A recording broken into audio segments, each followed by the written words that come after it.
What's happening, everyone? It's David again, and today we're going to take a look at the TAG Heuer connected Android watch. Yes, this was released in 2015, however, it's not every day that you get to unbox a smartwatch costing north of £1,000. The prices do differ on the internet. I've seen some for £1,100, some £1,200. On TAG's site alone, there are 3 different prices I've seen, so prices will vary. TAG have announced today in the news that they are going to be releasing a new version of the TAG Heuer Connected. That's going to be around March time. It would be good to see what improvements they make from the actual design of the watch, some of the choices they've made, for example the screen and the charging connector, which we'll look at in a moment. So this is the black one with the black rubber strap, and as you can see, this comes in this really smart box here. Yeah, it's really smart. I mean, if we compare this to the Samsung Gear S3, for example, which comes in this small tub of a box here, as we can see. Still a smart package, but this is the premium experience, which we're going to show you now. So one of the great things I like about this is when you lift the top off, you get this flap that opens here, so we're just going to pop this to one side. So the phone and the accessories are in this little case here, which is really smart. It's got a sort of embroidered finish, some cogs across the top here. Got the TAG Heuer logo then embossed in the top here. We've also got the metal clasp here with the TAG Heuer logo as well. Nothing else on this box at all, but it's nice to see that it's been nicely packaged in this small container here. You could use this to store stuff afterwards, or just pop it in the cupboard if you're a collector. So we'll just pop this to one side for a moment. In the rest of the box, we've just got some foam to protect everything, and in the bottom here we've got the instructions, which are really wedged into the bottom of the case here. If I can just get this out. Yeah, I've got it. Okay, so this just contains some information about the watch, the warranty, for example. On the back, you've got the guarantee card here. I'm not going to take you through a walkthrough of this book. That would take me forever. It's got 30 pages of English, which might take some time. Most of the information you can see in here, you can get on the web anyway, but it's nice to see they've gone for a really smart looking booklet. It's nice to see they've made the effort with the packaging as well. It's a really great experience for your £1,000 plus purchase. So we just pop this to one side. Okay, so looking at the box itself, so as we can see here, so if we open up here, just pop the lid open. So we've got some foam protecting the top of the watch, which we'll see in a moment. We just lift this off, and we've got the watch and its contents here. So the watch is contained in this sort of rubber ball holding here. So if we just pop this out, this says on the side, if I can see it, focus, release the pressure. I have, thanks.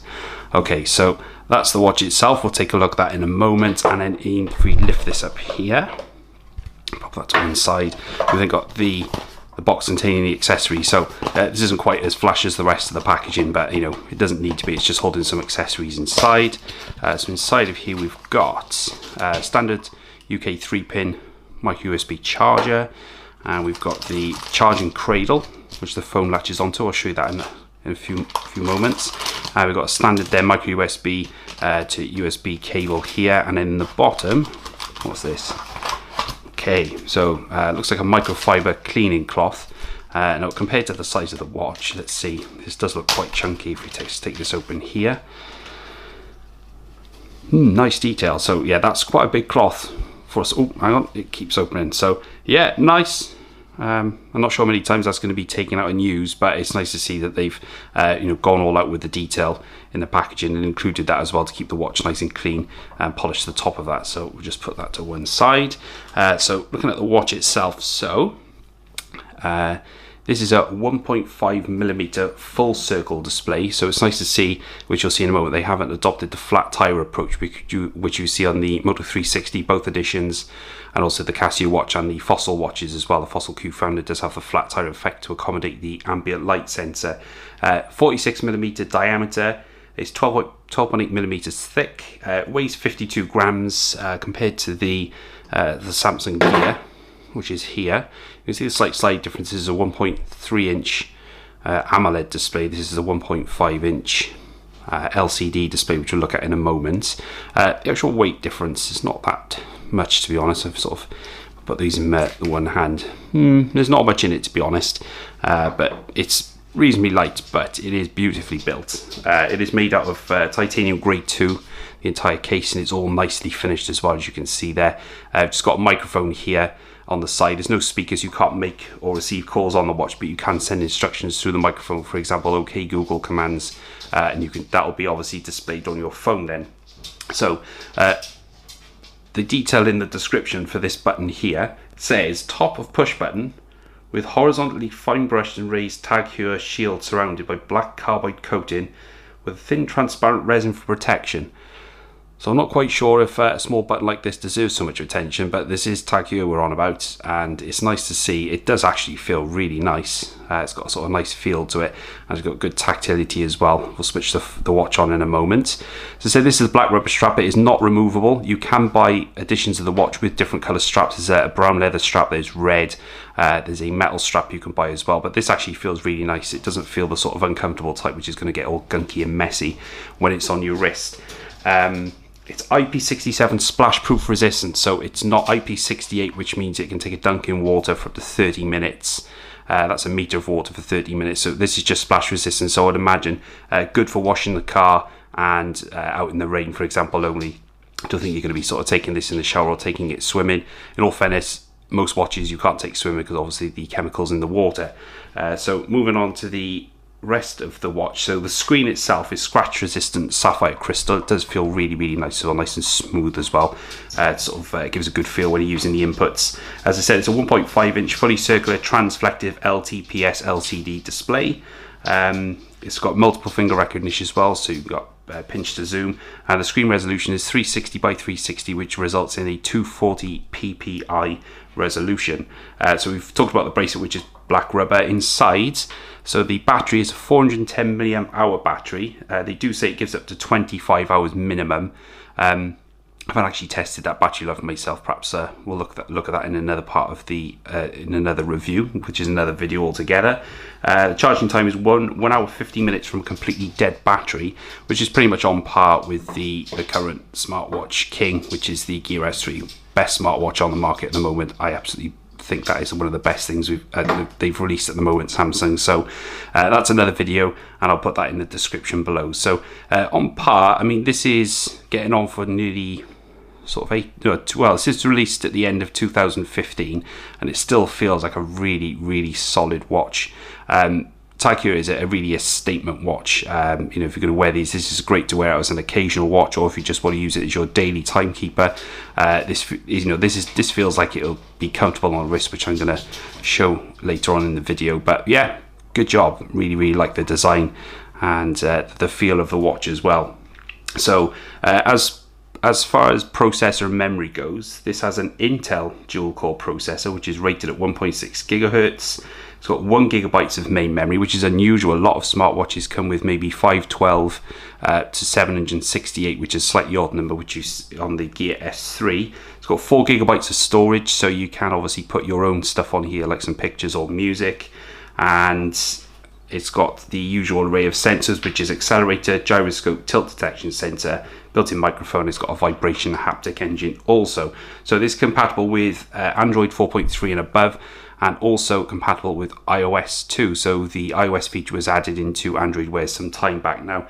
It works really good as well. I've used another smartwatch with iOS and it's absolutely fine. The features just keep added as the months go on. So it's a really viable competitor now to an Apple Watch if you are using iOS. If you don't want to use the Apple Watch, then an Android watch will work just fine, which is excellent.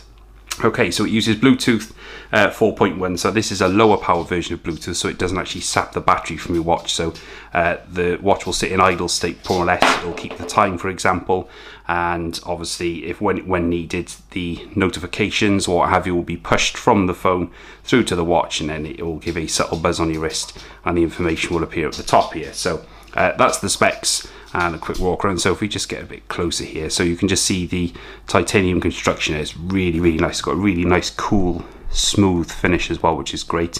The bottom here, if you can just see that, we've got the 4 magnetic charging pins, and we've got a couple of decals on the reverse as well. We've got the Intel logo, Tag Heuer, and the certification as well for safety. Okay, so that's pretty much it for the actual looks of the watch. So if we just power this up for a moment. Now, Did borrow this off a friend. I didn't buy this myself. I'm not that fortunate.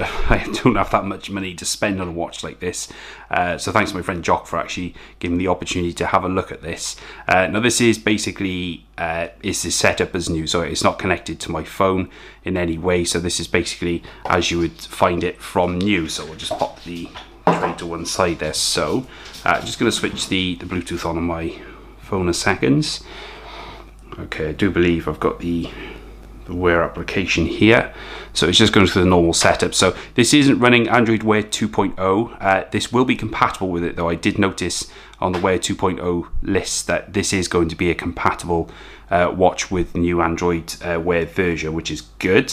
The display itself, now bear in mind, I know I'm not going to throw stones at this thing or sort of call it names or what have you, just because it hasn't got the latest screen. The screen itself, we can see there, is perfectly alright. It is a little bit, I'm not sure, it's a bit soft looking for my liking. For example, the Gear S3 does have an AMOLED display. Now bear in mind, obviously the Gear S3 is brand new. It's got an entire year ahead of this watch, and obviously in technology. So this is the screen in sort of low power mode. So if we... Okay, so that's gone into screen on, and then it will dim off then. That saves power, and it just still gives you all the essential information as well at the same time, which is good. So as you can see, this actually does look like a really good watch. So when it's on the wrist, it looks really smart, and you can change these watch faces also, just like many other smart watches. If we just push there. Okay, there we go. So we've got other faces here as well. You can have these sort of sporty looking faces if you need. So if you just touch on that, and then that should change. What's the easy track location? Blah blah blah. Okay, whatever. Okay, so we go back. Yeah. So it's asking me for Google Fit information now, because I've obviously picked a sport watch face. That's obviously asking me for some of that information to be shared. So that's the watch face as it looks there. So we just push and hold the screen, and then we can see there's a further selection of watch faces further on. So it does have Watchmaster integration. So Watchmaster have a superb selection of watch faces. I've used this on my Gear S3, and absolutely is a massive diverse collection of watch faces, which there's something literally to suit everybody. There is a Tag Heuer connected app which does have a sort of exclusive selection of watch faces. We'll see if I can show you those in a moment, but for the time being, given that this is an LCD display, yes, it's a little bit soft, but given the age of the watch, I think it does hold very well. It'd be good to see if they go for an AMOLED screen in the new watch. I think that would really lift the look of the screen compared to the aesthetics of the watch, because this is a really, you know, smart piece of kit. You know, when I first saw this, I thought I had to have a look and show everyone else who hasn't seen it before. So with Android Wear, as I said, this is Android Wear 1. So it doesn't have the full carousel feature, which you can see there's plenty of videos online which will show you the features of that. But basically, any apps that are compatible with Android Wear that you have on your phone, for example, we've got Outlook, which I've got installed, nationwide banking, for example. These are compatible with Android Wear and have a suitable application which would match on the watch itself. So as far as navigation goes, there's millions of Android Wear videos out on the web there, so I'm not going to sort of bore you all doing a full walkthrough of that. There's other people who've explained it a lot better than I can. The purpose of the video is just for a quick walkthrough of the watch, just to show you the actual look and the unboxing experience. The only one thing that I was a little bit disappointed with, if I just pop that down there, is the charging mechanism. So it comes with this proprietary cradle you can see here. The way we do this is, let's just get the USB cable out of the packet as well. Okay, so to connect, put the USB cable in the side here, so make sure it goes the right way up. There we go. So that clicks into the bottom, and then the watch itself, so this only goes one way, is that we slide this here into the watch, and then that sits on the side there. So as we can see, that's not the most pleasing of charging solutions. It does the job, don't get me wrong, it will charge your watch. I mean, you're not going to sit there and look at the watch while it's charging. I completely see why people wouldn't really be that bothered about this kind of charging solution, but given the price that you're paying for this thing, I would have expected something a little bit more glamorous, shall we say, than this. to charge the watch. So for example, again, I'm not here to beat up the watch, but for example, Samsung solution is a lot neater. Just sits on this magnetic cradle here. You just pop the watch on and off. This isn't plugged in, but you can just pop the watch on and it will charge, and it gives you a sort of little night clock at the same time. I fully expect this is going to be addressed in the new revision of the watch when it's finally announced in March. But again, that's not very good looking. It obviously can only meh. Okay, so again, I'm not here to beat it up, but for the money that you're paying, I don't think that is a really good sort of charging solution for the watch. Does the job, but looks a bit cumbersome at the same time. So we'll just pop that to one side. So that is the Tag Heuer Connected. Hope you've enjoyed the unboxing experience. It's a really, really nice watch. The pros outweigh the cons. I think this screen is one of the minor letdowns. It is soft, but it does the job. Don't get me wrong. And it looks, it gives you all the information that you need at a glance as well. I don't want thousands and millions of apps on my wrist. That's not what smartwatches are about, to be honest. They're there to push the essential information, so you don't have to get your phone out of your pocket, for example, or if it's charging slightly away from you in the room, you can still get the notifications that you need on the watch itself, and you can reply to them as well with the software. So that that is the idea with smartwatches. They're not for everyone. Some prefer a mechanical watch like this, for example, but however, I do like this, and if I did have the money to burn, perhaps I would buy one. But for the time being, I hope you've enjoyed my little look at the Tag Heuer Connected, and thanks for watching, and I'll catch you guys later.